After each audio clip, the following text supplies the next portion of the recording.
Я не одно дерево и не 1 миллион посадила. Для меня вот то, что я с 81 года работаю это, в лесном лесничестве, а до этого даже в 75 году, когда я не поступила, тоже работала. Я работала в лесхозе, рабочей работала.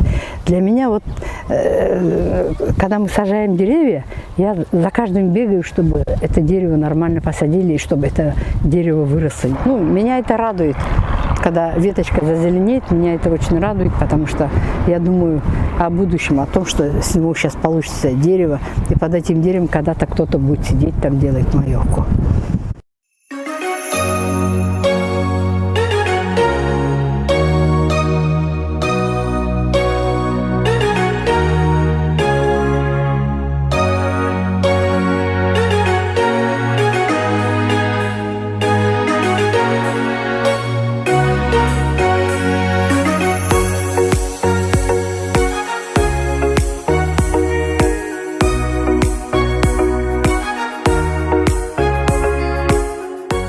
Бережное отношение к природе, это начинается с детства. Если с маленьких лет ребенку прививать вот это, о том, что надо беречь природу, надо деревья там беречь, этот самый мусор нельзя выкидывать, конечно, у нас будут и дела пойдут лучше. Чтобы каждый человек посадил по одному дереву. Пусть это будет во дворе, пусть это будет возле двора, пусть это будет в парке, но чтобы каждый человек, представляете, если сколько у нас населения, если каждый по одному дереву посадить, у нас же район зацветет.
Ondan da көп түрлі теле берулер Достар ТВ каналда.